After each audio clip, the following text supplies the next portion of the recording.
It's not too often that a game's release feels like an event, a game that everyone is talking about and sharing fun anecdotes of what they found. The Legend of Zelda Breath of the Wild was that type of game back in 2017, and its sequel, Tears of the Kingdom, feels like an even bigger event. I mean, selling 30 million copies in 3 days can do that. But with a game as large as Tears of the Kingdom, are there significant improvements to the sequel for disabled players to join in on this event? Or are they left out again? Let's find out. Hi, I'm Steve Saylor, I'm blind, and I play video games. To find out how, click here or in the description down below. Also, hit the like and subscribe buttons for more videos. What can I say about The Legend of Zelda Tears of the Kingdom that many reviewers and gamers worldwide haven't already said?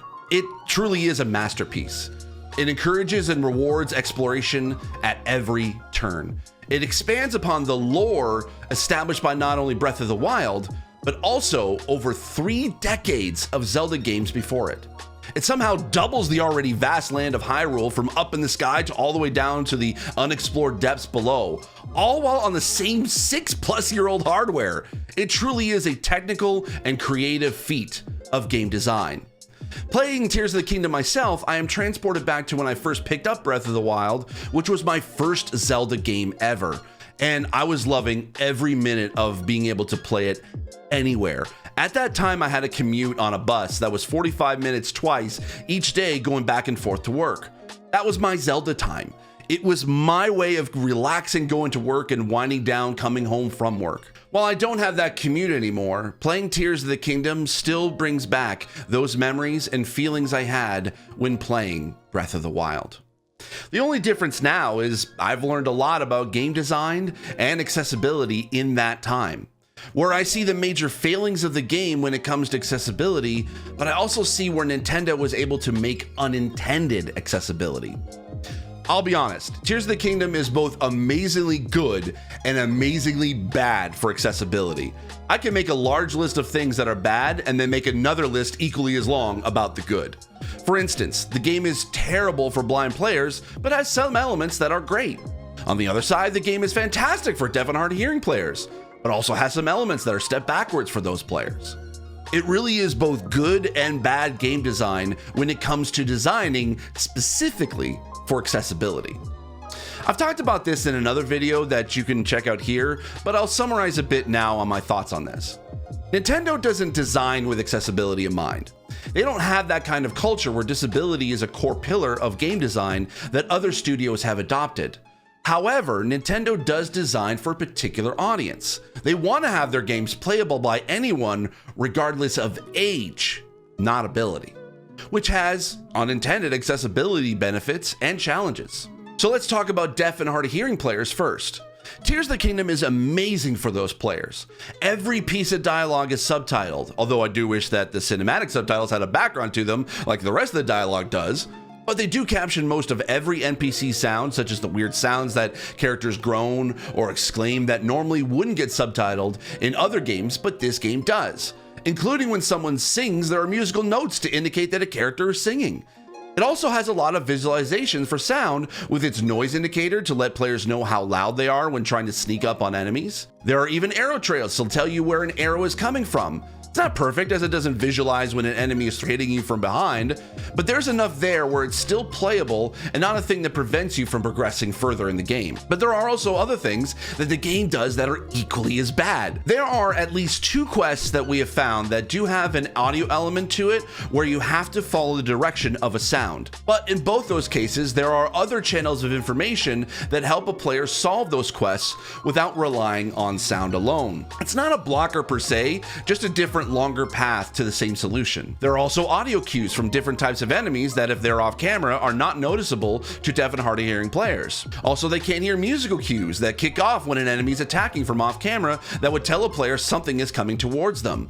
If Nintendo designed for deaf and hard of hearing accessibility, they could have added options to add directional arrows for attacks off camera or a suite of subtitle options. Or lastly, not design puzzles and quests that don't rely on sound alone.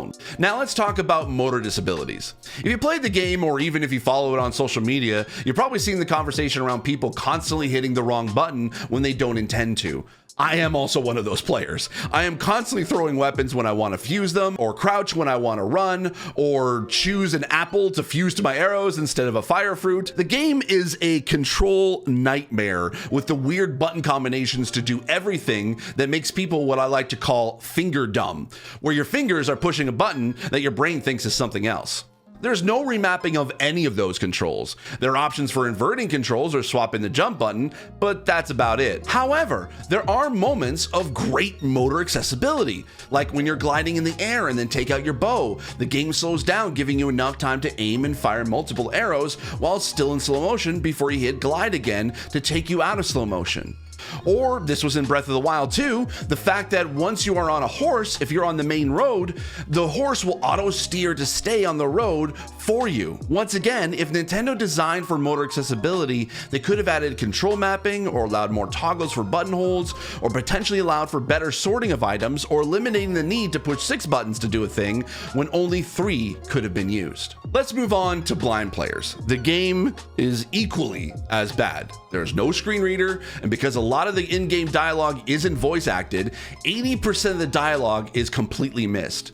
There's no navigational assist other than a mini map that highlights custom waypoints that you can make on the main map menu, which without navigational assist eliminates a vast majority of the exploration that the game is lauded for.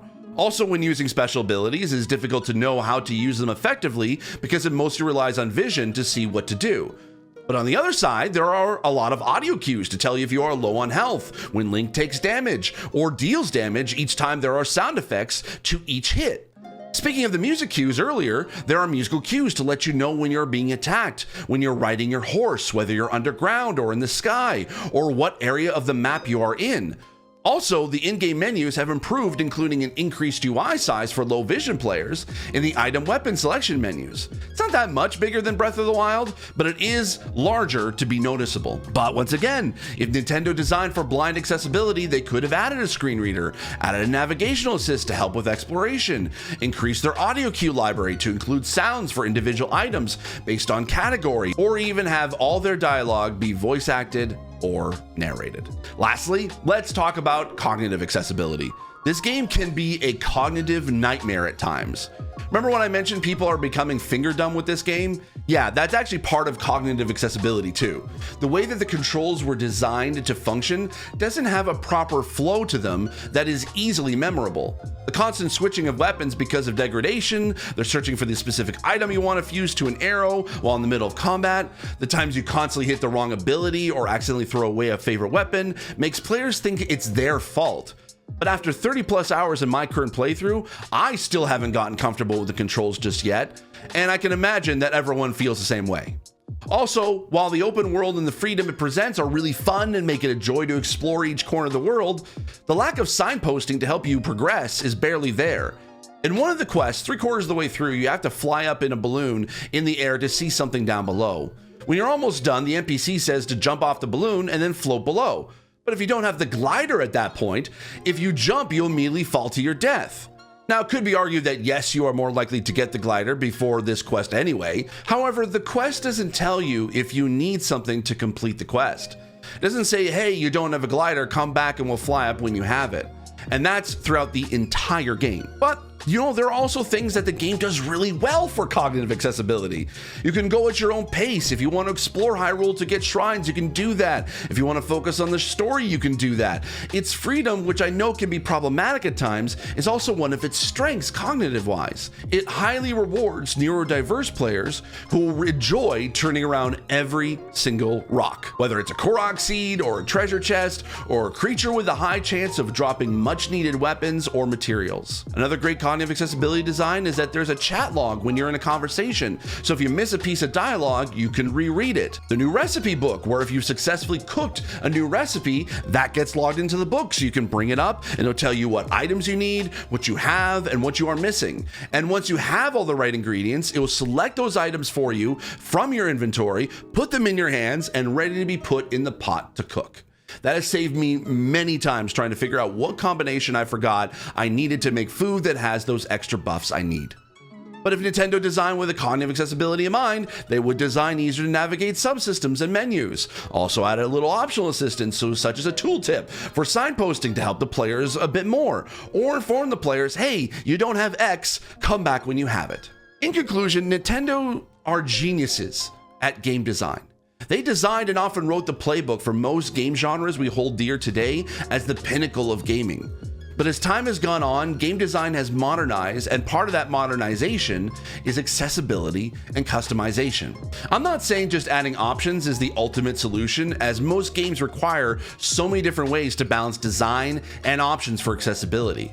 However, I truly believe that if somehow Nintendo decided to prioritize disabled players in their design philosophy, they would not only make great accessible games, they would instantly become a leader in the accessibility space, the likes of which the game industry would have to scramble to keep up. I don't know when that day will come, but I do hope it is soon. But for now, for Legend of Zelda Tears of the Kingdom for accessibility, I have to give this game a 2 out of 5. Thank you so much for watching. If you have any questions that I didn't answer in this review, please leave a comment down below and I'll do my best to answer based on my play experience. Also, while you're down there, could you do me a favor and hit the like and subscribe buttons? It would help keep this channel growing so I can do more cool stuff in the future. Thanks again, and as always, I remain obediently yours. Bye-bye.